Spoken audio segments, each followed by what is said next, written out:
dès le premier glissement de la botte, le premier glissement, c'est parti pour 70 minutes. Puis là, tu commences à compter.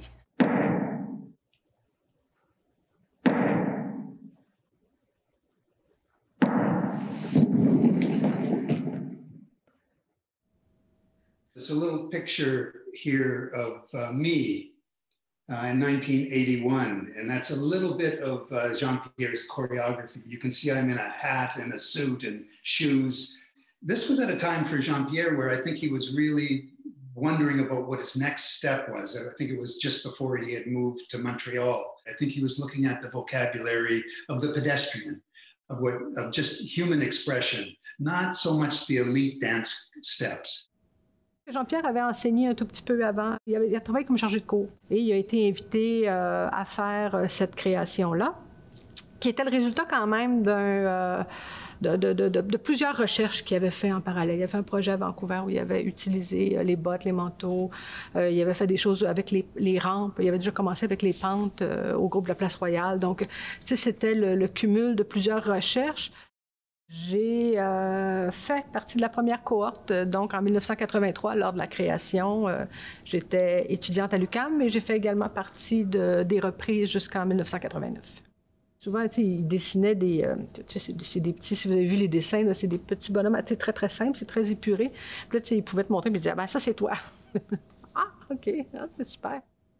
Très tôt, on a commencé à travailler avec les bottines, le complet veston-cravate, le manteau, le chapeau, puis on faisait tous les enchaînements habillés comme ça. On travaillait fort, c'était exigeant, mais avec beaucoup de plaisir. C'était beaucoup dans le plaisir, dans la découverte, dans l'essai. Ça indique le talent aussi qu'il y avait quand même, d'avoir pu, mi-trentaine, arriver à créer ça. Je pense pas qu'il savait ce qu'il avait créé quand il l'a fait. Le premier jour, c'était à peu près plein. Puis là, d'un coup, le midi, ça s'était rempli. Ça s'est rempli jusqu'à la fin, la dernière représentation. Il y avait des gens debout, puis des ovations à la fin qui finissaient plus. Puis je pense que là, lui a compris ce qu'il avait fait. Mais c'est ça, cette espèce d'effort, comment l'individu s'allie au collectif et comment tout ça prend du sens. Ça, ouais, on avait l'impression d'avoir accompli quelque chose. En 83 et en 84, il a présenté ça au Théâtre Marie-Gérin-Lajoie, qui était tout petit. Donc, ce qu'il a fait, c'est qu'il a avancé le proscénium pour pouvoir agrandir la scène. Et c'est comme ça que, tout à coup, ils se sont rendus compte, en faisant ça, que l'espace scénique était devenu comme un tambour. Philippe Auvry, qui a fait un travail fantastique de sonorisation depuis 83 jusqu'en 2004. C'est le seul qui a traversé toute la panoplie des Joe. Il y avait les 24 étudiantes initiales qui l'ont fait. L'œuvre était un peu plus courte, je pense qu'elle était 45 minutes. Quand il l'a repris l'année suivante, il a gardé une dizaine des étudiantes. Le reste, il a monté l'équipe à 32. Ça a été notre entrée dans la cour des grands. Nous, on connaissait la pièce. Paradoxe, on était les plus jeunes, mais c'est nous autres qui avions le savoir de l'œuvre, donc qui pouvaient faire la transmission à des gens qui nous avaient enseigné quelques années auparavant. Joe est probablement une des œuvres, de par sa facture, de par la simplicité chorégraphique, mais l'efficacité de la proposition. Je pense que c'est une œuvre qui transcende le temps. C'était une grande chance de pouvoir débuter sa carrière professionnelle avec une œuvre comme ça. I have very, very distinct memories of seeing this work for the first time, and everything about it completely bowled me over. I had never seen a dance like this. The scale, the impact, the sound, the costumes, the lighting, everything about it was just so different. J'ai été chanceuse qu'à l'époque, en 1994, je faisais partie de la compagnie de danse Dance Makers. Et puis, ils avaient décidé, avec la Fondation Jean-Pierre Perrault, Dance Makers et Winnipeg Contemporary Dancers, de rassembler les trois compagnies pour faire une tournée nationale.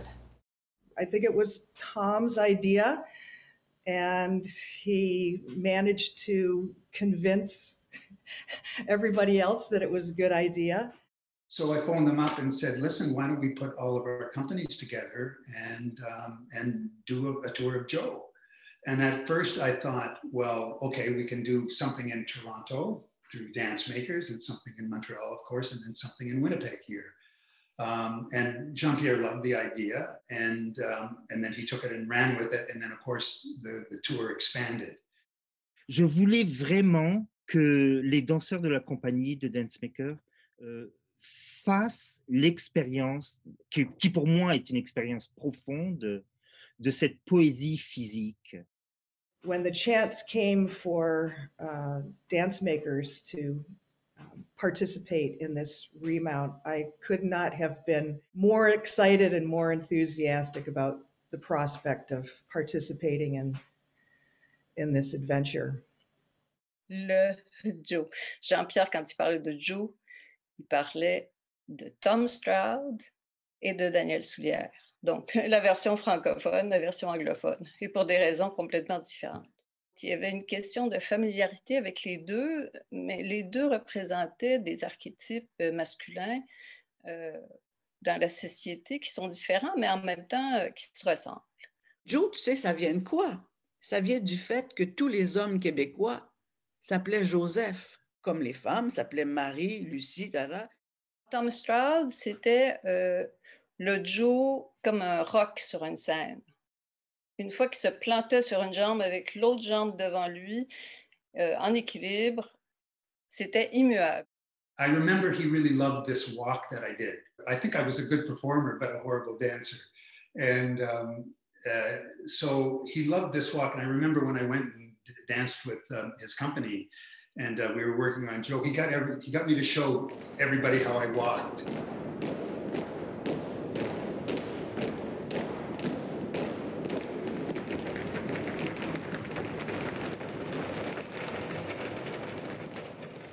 Most of the time, Janelle Chagnon taught the classes. She's a wonderful teacher. And occasionally Jean-Pierre would teach, and his classes were always funny. You know, he had a hard time remembering his own counts, but it was also incredible to spend all this time with Jean-Pierre. J'avais été répétitrice pour lui pour la pièce qu'il avait repris à Québec qui s'appelait Calliope. Et on s'était très bien entendu sur le travail. Il a compris que j'avais compris quelque chose de l'extérieur. Je pense qu'il a compris que je commençais à voir ce que lui voyait. Quand on a fait en 1994 cette reprise, c'est le moment qu'il avait choisi pour me refiler les rênes de cette œuvre-là parce qu'il voulait s'en séparer. Il voulait s'en délester de la responsabilité parce qu'il avait toujours l'impression qu'il se faisait retenir par Joe. Some of the sections had intricate counts, numbers that you had to remember. Other sections were kind of led by group leaders. Quand j'ai dit, mais comment tu fais pour choisir tes danseurs pour faire Joe, Jean-Pierre? Il dit, un jour, c'est toi qui vas le faire. Ben, il dit, si tu n'es pas certaine, même si tu l'imagines avec un manteau et un chapeau sur lui, ça se peut que tu ne le vois pas encore. Tu l'amènes dans le studio, tu lui mets un manteau, des bottines puis un chapeau, tu vas le voir tout de suite. Et il avait raison. Jean-Pierre, il faisait son casting dès la première semaine de répétition avec les danseurs. On apprenait les séquences de groupe d'abord, puis ensuite, comme il y avait des partitions solo, des partitions trio, duo, quatuor, sextet, etc., quand les danseurs portaient les costumes et qui dansaient les séquences de groupe, Jean-Pierre, tout à coup, les apercevait et il disait « Cet archétype-là va bien aller avec cet autre archétype pour faire ce duo. » La seule partition solo, c'était toujours destiné à Daniel Soulière parce que c'était le Joe incarné.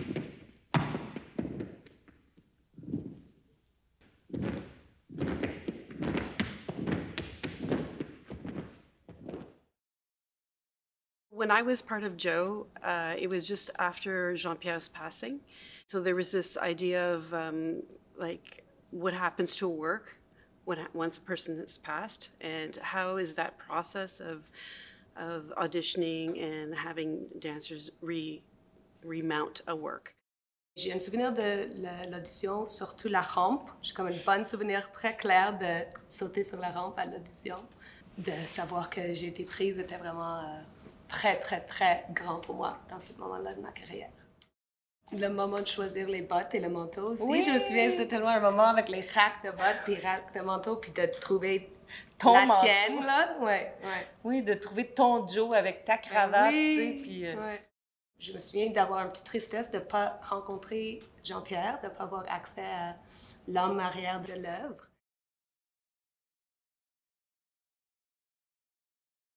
A choreographer can be present even if he's physically not there. He's there. I like this idea of always being in that present moment, no matter what the circumstances are. Ma première rencontre avec Joe, c'était quand j'étais au secondaire. Parce que mon enseignante en danse avait eu Jean-Pierre comme prof à l'UQAM. Donc, elle nous avait fait une espèce de chorégraphie à la manière de Joe. Some of the dancers that were in Joe in 2004 had danced previously in their pre-professional programs, and now they were professional dancers, so there was also that knowledge that they had. And then other dancers who had never come in contact with Joe, there was this learning process through video, through speaking with Janelle, being with me, being together in the studio together. The tour was both wonderful, joyous, and completely complicated. The joyous part was we toured Europe, and people in Europe knew Jean-Pierre's work, and they were really, really excited to see it. And the audiences were very welcoming. Le plus beau Joe que j'ai jamais vu de ma vie, c'est à Berlin, en 2004. Les Joe ont dansé avec brio, avec ensemble, avec force, avec confiance. Et l'ovation qu'ils ont eue à Berlin après ce spectacle-là a duré, je pense, 10 minutes, 15 minutes.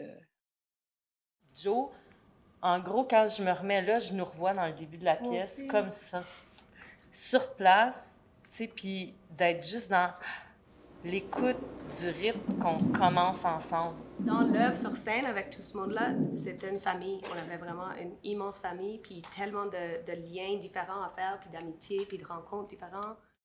Quand tu es dans ces Joe, tu n'oublies jamais les gens avec qui tu as partagé la scène ou la tournée. Puis nous, ce qui était spécial, c'était 3 compagnies différentes canadiennes. Alors, ça a créé beaucoup d'amitié.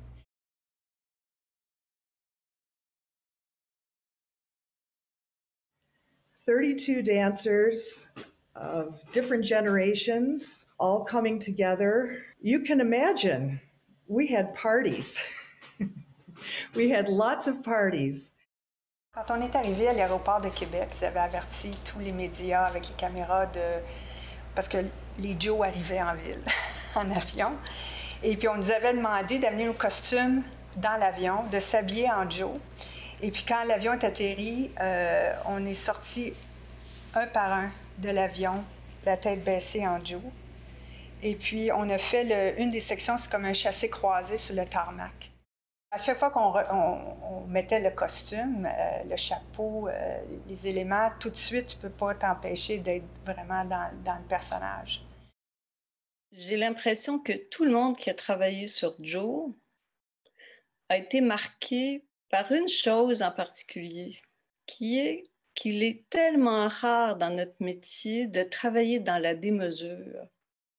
When you would get to the end of the piece, because you know, the piece had this quite big climax where we're running up the ramp, down the ramp, across the ramp, and then we go into this last big dancing sequence. And honestly, by the end of it, your heart was just pounding out of your chest. The sweat was draining down your body. You were so hot you could hardly breathe, catch your breath. So I remember that feeling of just exhilaration over and over again. Exhilaration to, you know, it's like running a marathon and you get to the end of it, it's like, wow, I made it. Il y a une satisfaction personnelle en tant qu'interprète de réussir à danser Joe. Non seulement seul, mais avec le groupe.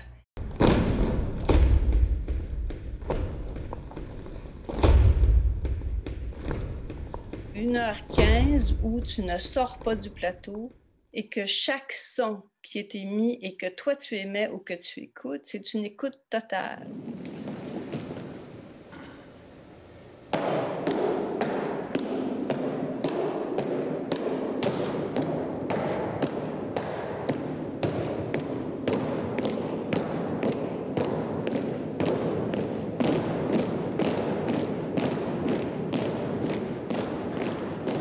D'être beaucoup à cause de la trame sonore qu'on produit. C'était autant dans le sens de Louis que d'être avec eux dans le senti, la puissance du groupe.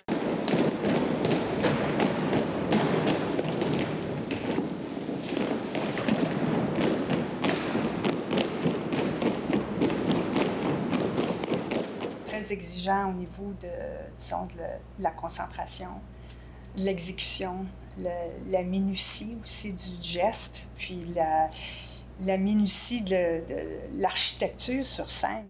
Joe, c'est pas seulement la danse. C'est un ensemble d'éléments qui composent une œuvre complète. C'est un espace, c'est un temps, c'est un rapport à l'autre, c'est une musique faite par le danseur, c'est un costume, c'est une image, c'est une absence parce qu'il y a des trucs qui sont tellement longs qu'on s'absente. C'est mon imaginaire à moi, c'est l'imaginaire du chorégraphe, c'est le concept, c'est un ensemble de choses. La lumière bleue profonde de Joe. À l'intérieur de ce monde, il y avait une espèce de trilogie. Il y avait l'espace visuel, il y avait l'espace sonore et l'espace sensoriel. Et cette trilogie, elle a créé une façon nouvelle de regarder la danse.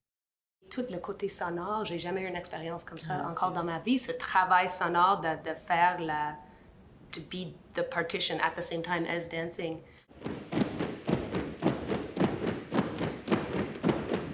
Pour moi, Jean-Pierre, il écrit l'immensité, mais dans cette immensité, il vous fait découvrir le détail. C'est le détail tout d'un coup d'un son, que ce soit l'harmonica ou la respiration de danseurs ou les halètements, de sentir le poids des choses sur les danseurs, d'entendre le poids des choses. C'est très sophistiqué. Par exemple, la musique se fait avec le rythme des bottes, avec un peu d'harmonica, avec un peu de voix. Mais il n'y a jamais une musique qui est là pour manipuler l'émotion du spectateur. There was a lot of challenges that were happening on tour backstage. On stage, it was like it was like the piece, like everybody would band together as a group and the piece would come alive and it would be danced and it would be beautiful and joyous.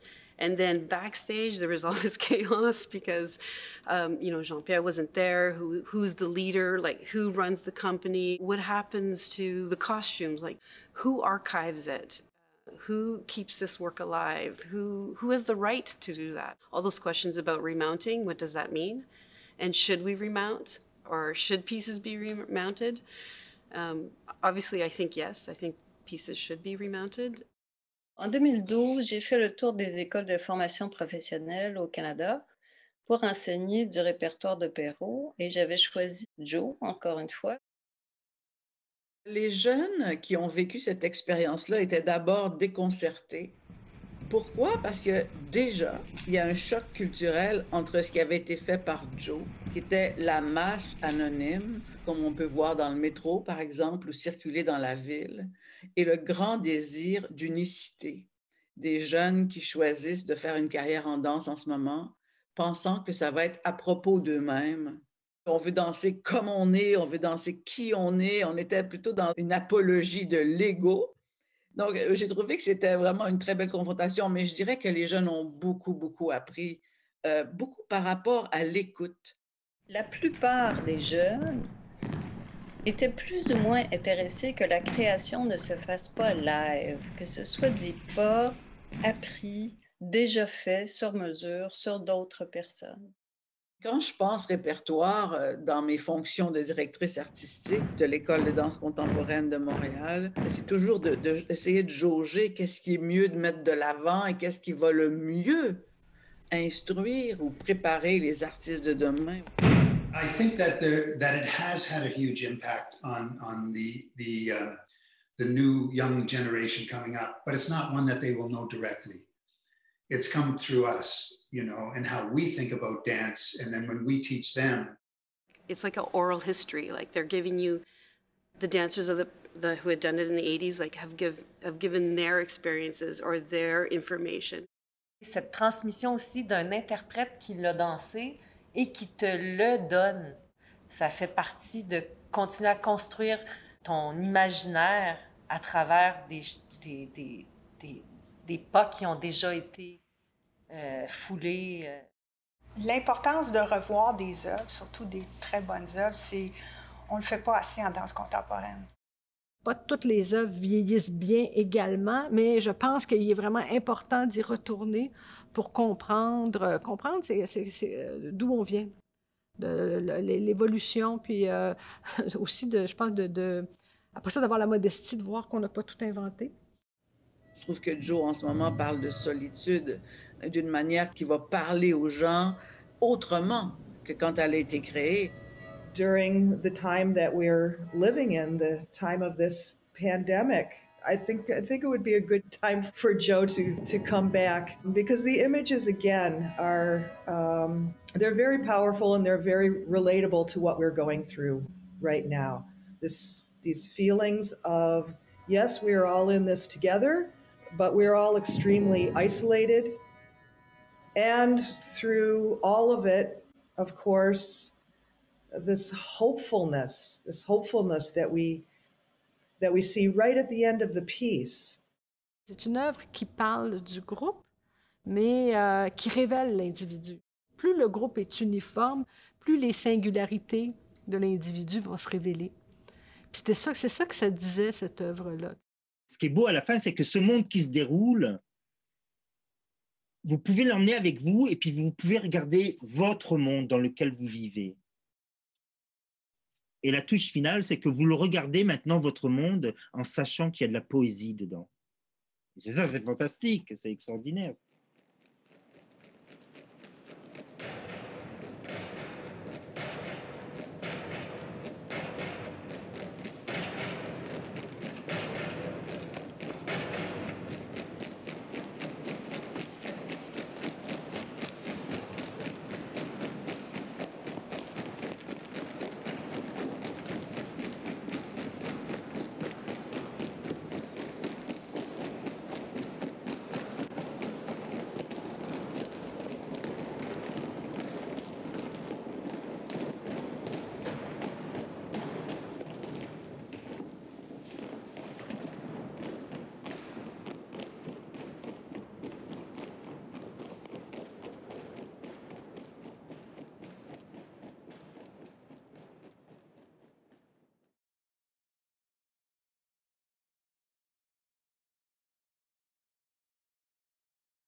Philippe, grâce à ton travail, j'entends encore le son des bottes sur la rampe.